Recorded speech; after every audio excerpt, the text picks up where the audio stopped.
Hello. It says I'm live, so I'm going to trust it. Good afternoon. Hello. It's Friday, December 18th. It's 1 o'clock Pacific time, and I'm Alison Pitt. Hi, this is Daily Star Trek Views. It's the weekly part of the Daily Star Trek news that is less news and more opinion. So get ready for that. And I'm glad to see some familiar faces here. So hi, guys. I'm just gonna kind of get into it. I have a lot to cover today, so I've got a couple of news-ish things that I'd like to talk about. We're going to talk about Quentin Tarantino, also the Skylines film, which I watched earlier this week, and then before we'll do all that, and then we'll get on to Star Trek Discovery, Terra Firma Part 2. That was this week's episode, and I hope you have all seen it. Otherwise, I will let you know before we start talking spoilers. So if you have to drop off, that's okay too. First off, let me just say hello to some people in the chat. Paul, Kaiser, Christoph. Christoph, I haven't seen you in a few weeks. So hi. Andrew, Hosen, nice to see you guys. Oh, and Peter, hello. Right. So let's I'm a little like there was so much to no spoilers yet, but there was so much to unpack in the Discovery episode this week that I struggled actually to figure out exactly what I was going to talk about. So I'm a little bit today, but that's okay. Right. I said I was going to talk to you about Quentin Tarantino, and I've talked about Quentin Tarantino before, and I feel like I have to talk about him again. Not him personally, because he really is not involved in Star Trek. He said that himself. But the story, there's always one of these every week. The story that I could not avoid doing was Chris Pine saying that he thinks a Tarantino Star Trek film would be entertaining and interesting, and he'd like to be a part of it. I try to avoid doing those stories because they're not stories. I mean, I don't know. It's if somebody went up to William Shatner and said, "What do you think about the color purple?" And William Shatner went, "Wow, it's fine. It's a great color. It's kind of interesting. I like it on a grape." There would be a half a dozen articles saying that William Shatner says he loves grapes. I mean, it's the journalistic equivalent of that, I think. But having said that, I do think it's very interesting and worth commenting about. And probably I'm going to end up talking about it in the future again. I've said it before, Tarantino Star Trek is the concept that will not die. I can't remember exactly when it all started. I want to say it was like late in 2018. It first kind of came out that it was going to be that there was a rumor that Quentin Tarantino was writing a Star Trek film with like J.J. Abrams. And it was outlandish at the time, and then it kept getting, and then eventually it was like, well, yeah, he actually is doing that. We found out that, eventually that there was a script written based off of a Tarantino idea, and the script was written by Mark L. Smith, who wrote The Revenant. So there's some big names attached to it. It picked up speed last summer. If you remember, last summer, Tarantino was promoting Once Upon a Time in Hollywood, and what greater way to drum up media interest than talking about Star Trek? Because Star Trek fans, as we all know, are quite rabid when it comes to anything that talks about Star Trek in the media. And it just sort of snowballed from there. Fast forward to today, the project's been I won't say been shelved, but it has been put lightly on a shelf-like thing somewhere. I personally think that this project I think it's an inevitability that it's going to happen. And that because for the simple fact that people won't stop talking about it. It's like taken on a life of its own. I mean, unlike the Noah Hawley version. No disrespect to Noah Hawley, but now that the news is that it's dead, that's a film idea that isn't going to happen. The same thing happened with the version that was going to be directed by S.J. Clarkson when she moved on to do other things. That was seen as a Star Trek film that isn't going to happen. And then somebody drops the word Tarantino into a discussion with somebody who's ever touched Star Trek, and suddenly it sparks interest again. So I kind of feel like this, there's good talent behind whatever script was written. I personally am not that big of a fan of it. If you're not aware, it's supposedly based on a piece of the action. So it's a gangster film, basically, in Star Trek. And I feel like when you have those names attached to it, and somebody who's as big as Mark L. Smith having written it, and then people won't let it die. They're gonna make it at some point. It's just how, right? Because if you make a Tarantino Star Trek, the people are gonna watch it. Whether they'll make a blockbuster out of it, I don't know. Whether they'll make a film at all, whether they'll do a short trek instead, or an episode of Discovery, make it a holodeck episode. There's holodecks now, right? Whether they would, be able to justify purchasing that and picking it up and producing it, I don't know. But I do think that if Viacom CBS doesn't do it, then a fan will do it, because it's the idea is just that it's little planted nuggets in people's brains. So it was interesting this week to see that resurface. It does every once in a while, and I look forward to the next time that I have to have the same discussion with you once again. But just wanted to point that out, and the fact that I don't think it will ever die. So there we go.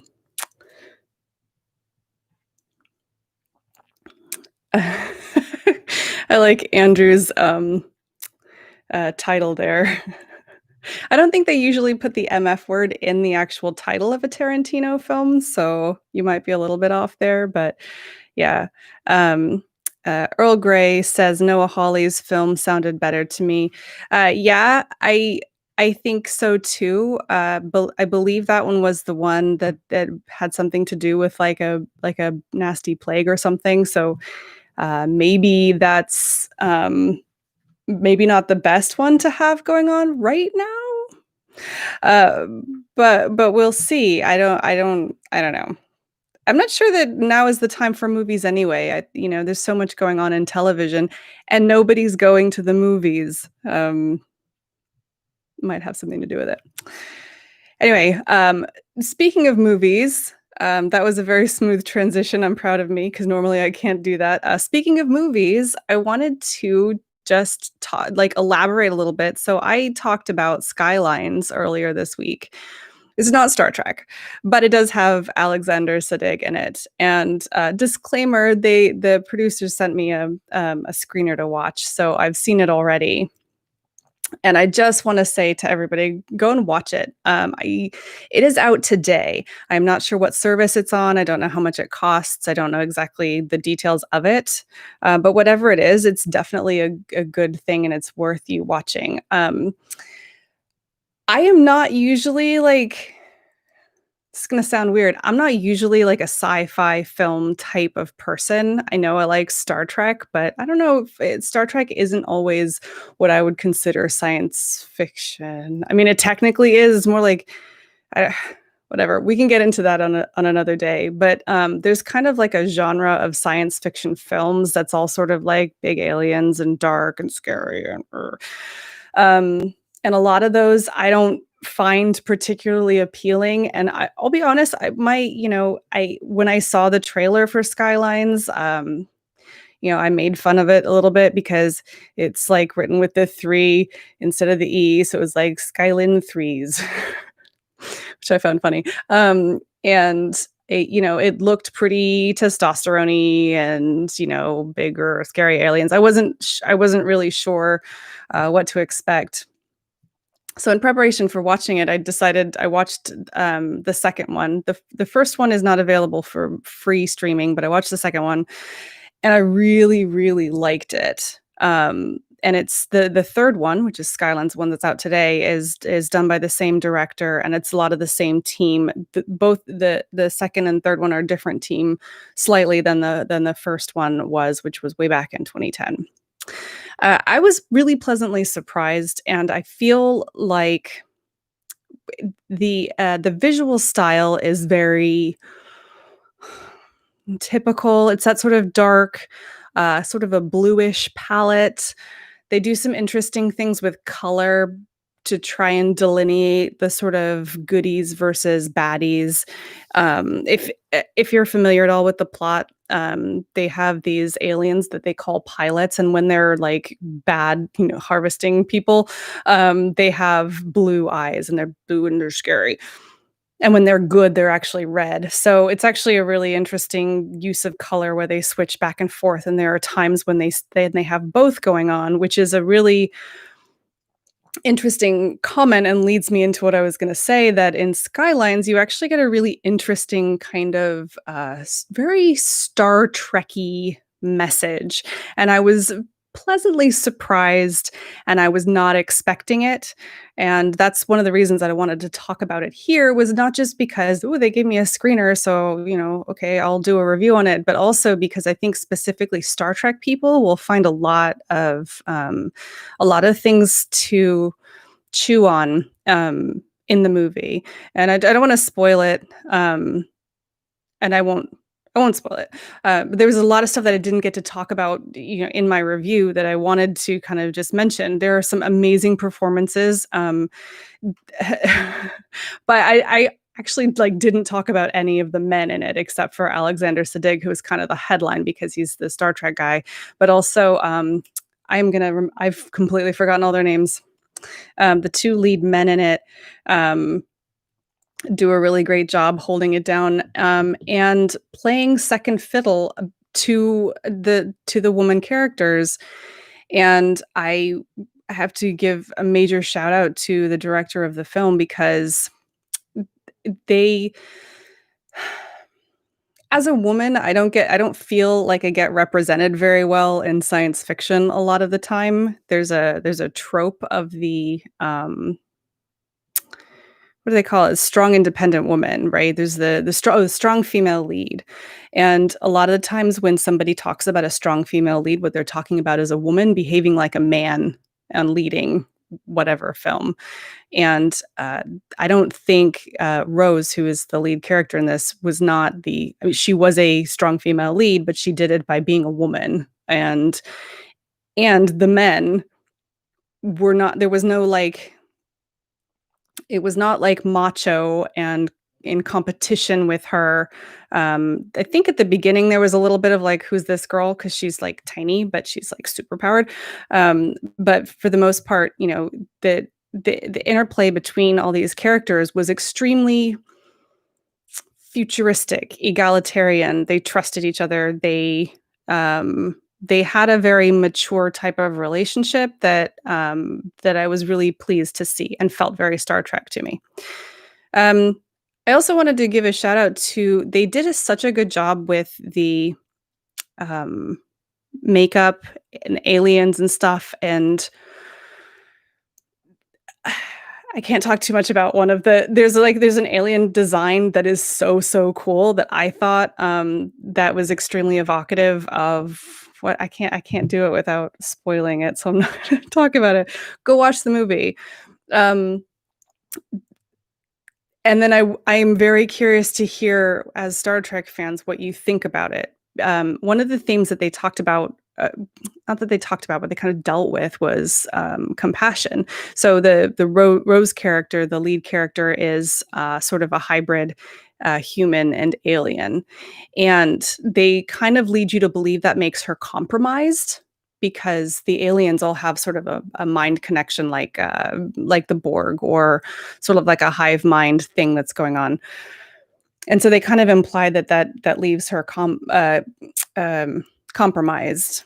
But they also start talking about the fact that it ends up with her actually being compassionate towards these aliens, and even though they're an alien force, they are still beings, and, extermination is not what they're there for. They're trying to resolve so that we can live peacefully. There's a lot to unpack there. And so I'd encourage you to go and watch it.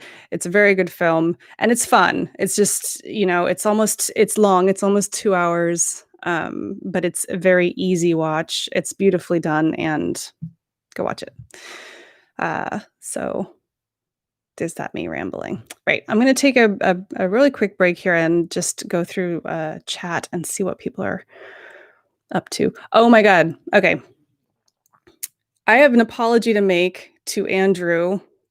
Andrew is one of the participants. And do you run TOS Saturday night? Because you're always on there. Weeks ago, you did a special earlier edition of the TOS Saturday night, and I pulled it out specially in my events blog post out and because I have like a regular section that always calls out like the hashtags and stuff. I pulled it out of the regulars section and put it into the main part of the events, and then I totally forgot to put it back in. So I have not been talking about TOS Saturday night for weeks, and I apologize because that was unintentional. I stuck it back in the blog post this week, and hopefully I'll give you guys a shout out in the next time I do events, because I feel awful, because you should go. If you are not doing TOS Saturday night, you should participate because it's a lot of fun. I'm never available, but I watched the tweets go by later, and it seems like a lot of fun. So yeah, good, go do that. It's every week, so it's good.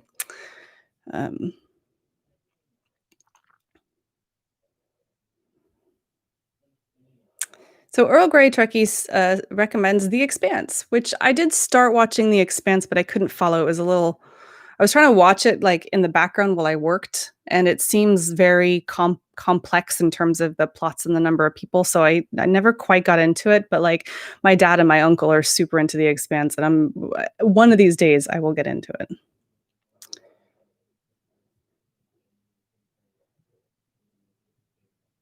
So, somebody has mentioned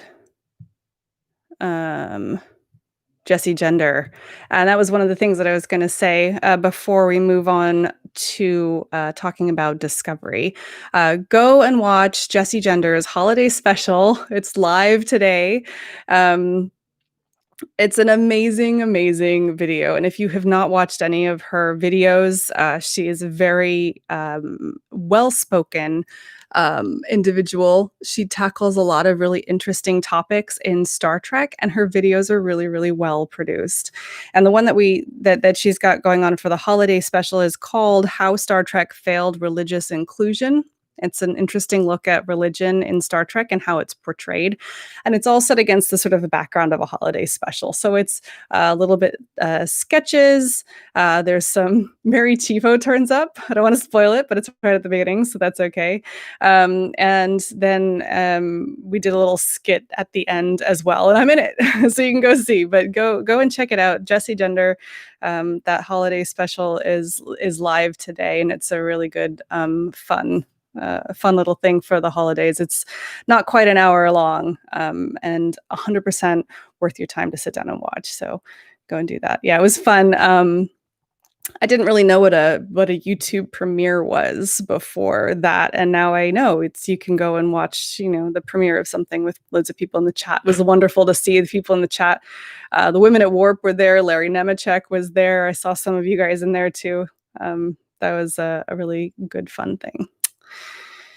So Paul, it's on YouTube. So I am not sure what her handle is. Just if you search for Jessie Gender, then you'll find it. Can one of you guys put a link in? I don't have it up right now, but yeah, she's fantastic.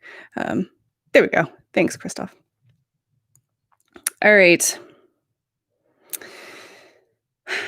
Now's the point at which we start talking about Discovery. So let's talk about Discovery.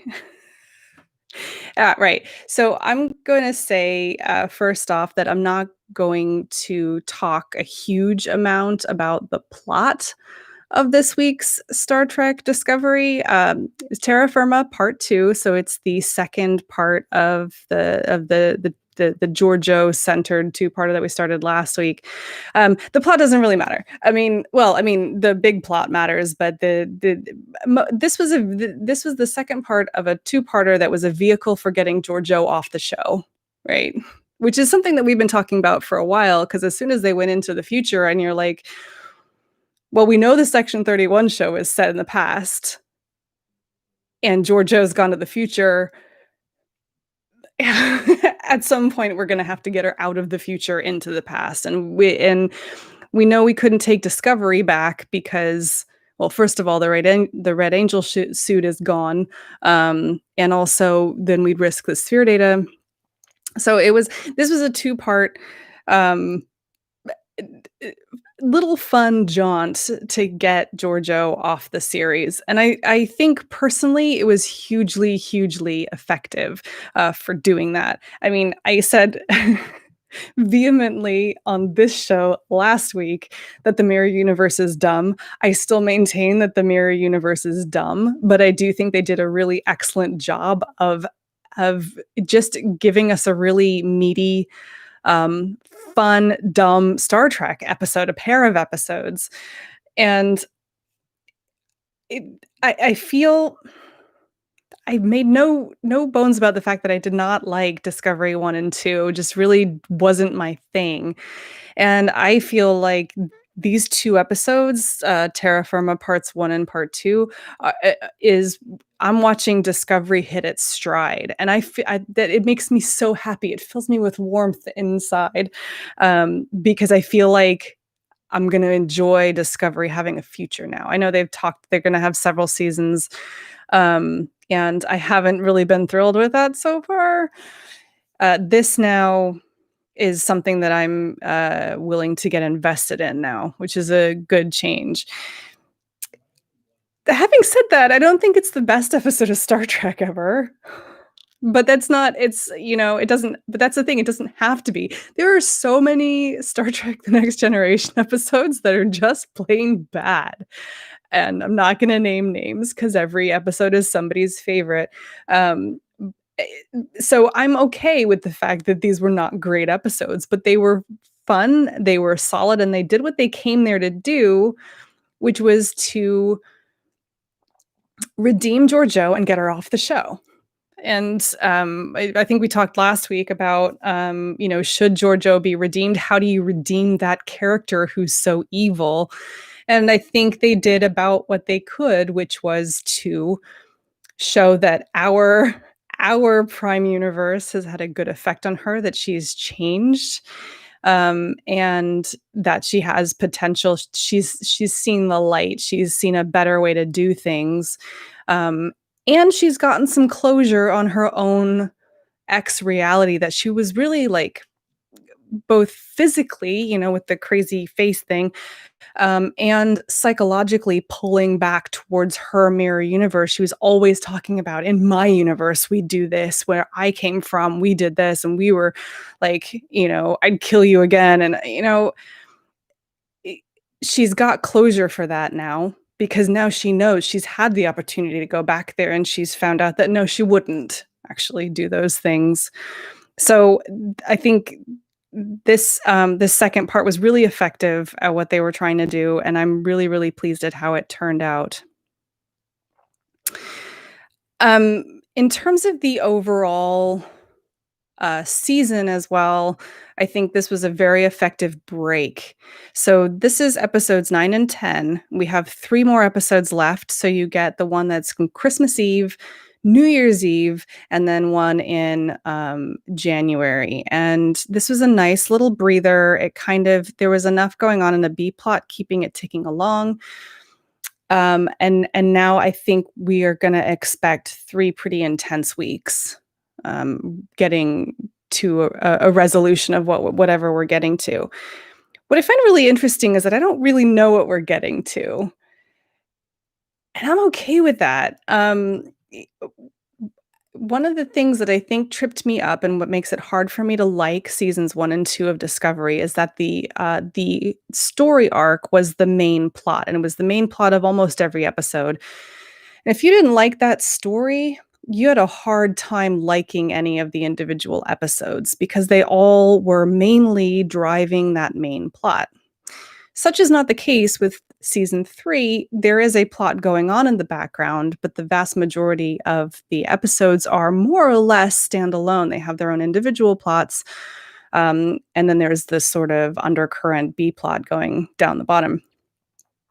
I'm still failing to see what the main, like, what the tension is. I know we've been introduced to the Emerald Chain. We know there's a Kelpian ship trapped on a planet in a nebula somewhere. We're still trying to figure out what happened with the burn. But most of at the moment, those are all just things that I'm kind of like, huh, I wonder what's going to happen with that. I'm not feeling a dramatic tension that needs a resolve yet, but I suspect that's what we're going to get in the next 3 episodes. And when you look at the sort of the pacing of the overall season, I'm really pleased with the way it's working out. So anyway, I could rant about that stuff all the time. The next episode, by the way, is called The Citadel. Um, it's The Citadel, The Good of the People, and then Outside is the last one. And I don't like to, it's episode names, whatever, but I do like to try and think of, what could they talk about? I don't know. Will it see? I have my notes here. I wrote down that these 2 episodes seemed like the side quests that you do to like level up before you hit the main boss in a video game. Because that's what it felt like. It really didn't have much to do with anything except to like advance things a little bit and then get Georgia off the show. So beyond those things, I just had some random thoughts. Oh, and did I shout out Women at Warp yet? Because if you're not listening to Women at Warp, you should. First of all, but second of all, they also do a really excellent recap of each episode on their blog every week, and I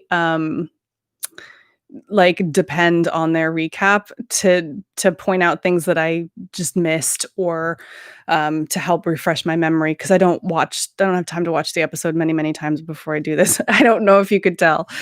Right, so I have a few little thoughts that I wanted to say. I've completely not mentioned the Guardian of Forever, but I think we talked about that last week. So the big aha moment didn't quite aha me, but that's because I kind of knew it was coming. That's okay. I still really liked it. I was afraid that I was going to be like, oh. But they did the great sci-fi thing when they're retconning. They don't over-explain. They're just like, oh yeah, I had to move.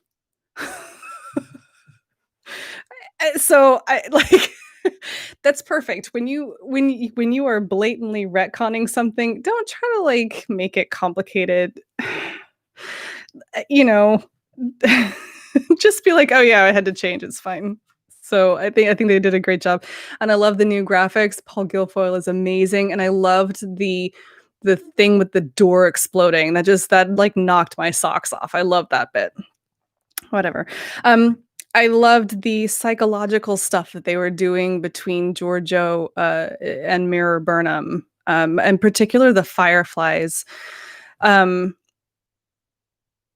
moment was really the way that their relationship played out when Burnham was in the brig was really fascinating to me, because I think those characters are both incredibly intelligent women, and what happened there was Giorgio gave her an out. She tried. I think really she knew that Burnham was never really gonna come back to her.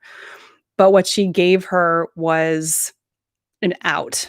So she put the Fireflies down, and that's the moment where Burnham went, I've got her.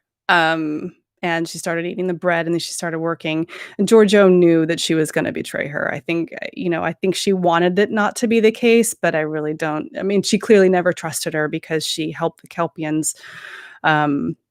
It was just kind of, it was kinda interesting to watch that play out between those 2 women because no one ever said anything. It just sort of it happened, and you're left to fill in the blanks of what everyone was thinking. It was really good. It was really well done. Speaking of the Kelpians, great to see the Mirror Kelpians, like, getting a bit of revenge. I love that. It made me so happy. Um, I somebody just mentioned it up here in the chat. Where is it? Um, about Landry. Poor Landry. I love Rekha Sharma. I've met her several times, either here in LA or at STLV, and she's the nicest person ever, and she's really funny and bubbly, and she just keeps getting killed. She's been killed more times than Sam Bartholomew's. That's a character that I would have loved to see them bring back, and they didn't, which is, I don't know how they would have because he was on the Shenzo, I want to say. But they brought him back in the previous Mirror universe, so I was kind of sad not to see him. But poor Landry getting killed again. Um, ooh, I got so excited when they called her actual Arium. I don't know if anybody ever picked up on this. Well, I talked about Arium last week, and how great it was to see Hannah Cheeseman back and have both Sarah Middich and Hannah Cheeseman at the same time in the same place. And then and Hannah Cheeseman was actually playing Arium. I figured that probably they were. That made me so excited. That made me happy. It's great to see Arium back. Is what I mean. It's a shame that did she die? I think she had to die. Most of them died. Whatever. I was sad that there was no Lorca. I I can't help but feel like that was a missed opportunity. But they would have had to make it a trilogy. I don't think they could have done that in 2 episodes, but, there's still hope. What I'm hoping, maybe he'll turn up in the Section 31 series because the Guardian of Forever says we're gonna send you back to when the Mirror Universe and the Prime Universe were, I guess they're both Prime Universes technically, when they were closer together. Maybe she'll go and fetch him. That'd be cool. Um, okay. So I've been all talking about the Mirror Universe stuff, but I wanted to also touch on something that it was a very kind of a small couple of moments in back on Discovery. Um, they're playing a lot with trust issues, and I find that really interesting. I find that mature storytelling, which I'm always a fan of. I know I use that word a lot. They're playing with trust issues between you've got the Federation, you've got our Federation, the Discovery crew, and then you've got Book over here. And I'm sitting there going, I don't trust Book. I don't trust Book. But then maybe I'm not supposed to trust Book. And they're going to pull a switcheroo because I also don't really trust Vance. The only people that I actually trust are our crew that we know. And Vance and Book are kind of on opposite ends of the trustworthiness scale. We have different reasons to trust or not trust both of them. And so I feel like the writers here, I mean, maybe by the end of the series, they may not be playing with trust issues, but it feels like they are because I don't quite trust Vance. I also don't quite trust Book. And it makes me want to see how they're going to play that out. Keep in mind, and this might be a red herring, but we still have not tied into Calypso. No one said anything about Vidraish since episode 2. The guy whose name that I can't remember, Zara, mentioned Vidraish. They mentioned Vidraish and Calypso as sort of a rogue force, and we know that Michael Chabon intended Vidraish to be like a pigeon version of Federation. We know that they exist now. Why hasn't Vance said anything about them? And it could be a red herring, but it's still something that's niggling in my mind of that we're missing. I feel like we're missing a piece of information that hopefully we're going to get in the next couple of episodes. And yeah, we'll see that. So that's all my thoughts. I could rant about this stuff forever.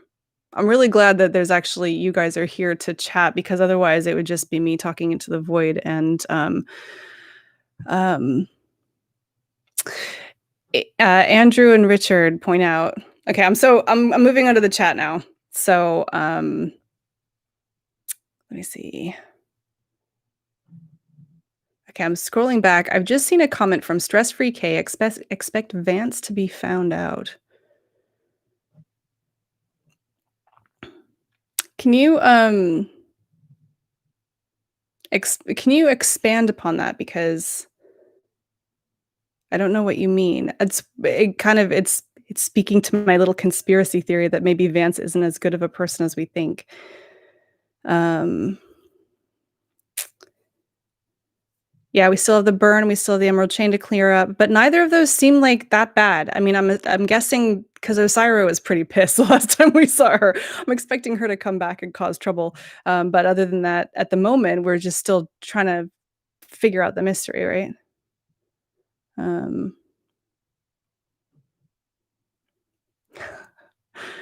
um,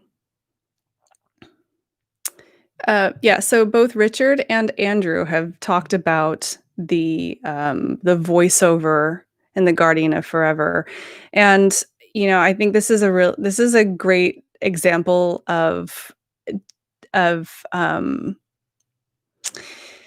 sometimes when you put fan service on screen, it can be a little like in your face, like literally. This show has actually since season 1 of Discovery used audio cues in a really effective way as fan service.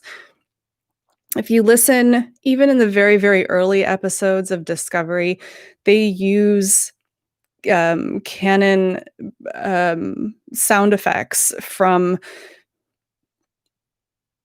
back in the original series, and they don't use it all the time. It's mostly new, but you'll every once in a while you'll get just that little little high-pitched warble that they used to have that's on the bridge, and things like that. And I really love it when they do that because sound for me, I mean, I do audio stuff, but sound for me is so immediately evocative. It's like when you can hear the first 2 notes of a song and it's like that.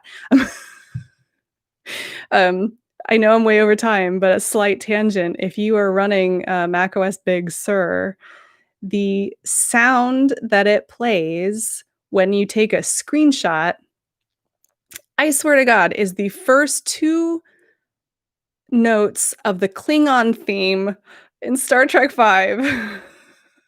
And I say that because I watched it at the weekend. I watched Star Trek V at the weekend, and I have had that stupid Klingon theme in my head all week because every time I take a screenshot, which is frequent in my line of work, I get that little boop boop, and it's there. Anyway, my point is that the voiceover from The Guardian and the way they kind of blended it in and made it seem ethereal, and the visual with the exploding door and the cool swirly bit. They could have really messed that up and they did not, and I'm very, very happy. There we go. Hosen Zarfungal mentions about the opening credits being mirrored. I thought it was cheesy, and I also thought it was kind of cool. So yes. And God, the casting of Paul Guilfoyle as just was absolutely perfect. It was perfect.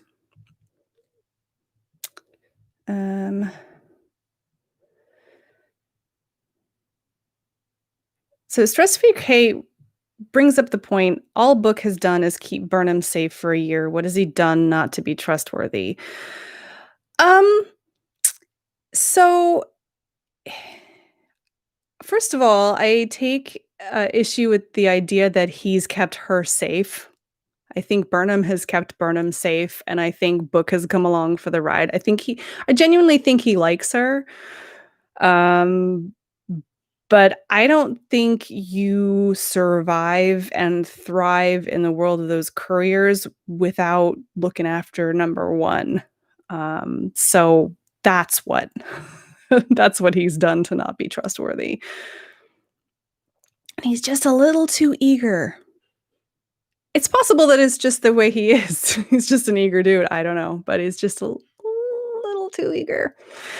Um, and I also don't think that the Federation is capable of taking out Osira. That's why they haven't done it yet. So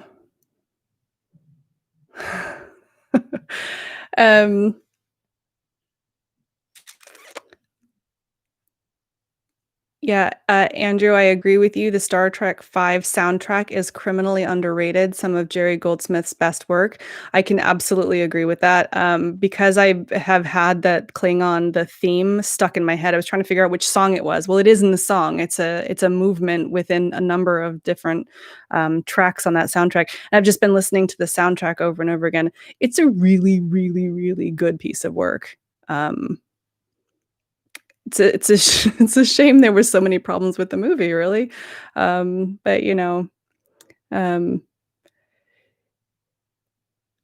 and Peter, nice to see a little bit of Star Trek V love. I'm pretty sure I fell asleep or was drunk the previous time that I've seen it. And so it was nice to watch it again. There are some very uneven bits. That is a whole nother show talking about Star Trek V. But I thought it was very interesting, and it's not as bad as people say. So, oh my God, Jesse Gender's in the chat. I feel like I'm gonna go hide now because after watching her video earlier today, I feel like I need to quit all of this because there's just no point in doing anything anymore. So, hi Jesse, nice of you to stop by. I'm actually just about to wrap up because normally this is a half an hour show and it is now 1:41 in the afternoon. So I just want to say thank you for everyone for coming and chatting, and it's lovely to see familiar faces. And I think you're all wrong for trusting Book, but it's fine. I could be wrong. Just to let you know, I am not going to be doing a live show next Friday because it is Christmas and I intend to be eating chocolate and cake and ham, and I'm going to kick my feet up. However, that said, I will be back. I will do a show on New Year's Day. I cannot guarantee that I will not be hungover. But we'll see what happens. And at that point, I'll recap the last 2 episodes of Discovery, just going into the finale the following week. If you're not already, please make sure you subscribe to the channel and check out our Patreon if you're interested in the work we're doing here on Daily Star Trek News. Also, you might want to sign up for the newsletter too. We're starting to do a couple more articles that don't necessarily hit the main show. They're things that probably people would be interested in reading about on the web, but maybe don't necessarily go for the main show. So if you want to make sure that you don't miss any of those, sign up for the newsletter that comes out every day, and it's just it's got the headlines and everything as well. There's a couple people in the chat who just joined. Mohammed, have you been here the whole time? Anyway, hi, Mohammed, BC. Nice to see you for a couple minutes anyway. Thank you again, everyone, for coming. And I hope you have a really wonderful Christmas break if you have one. And I will see you back here. Oh my God, in 2021. Live long and prosper, everybody. Have a good one.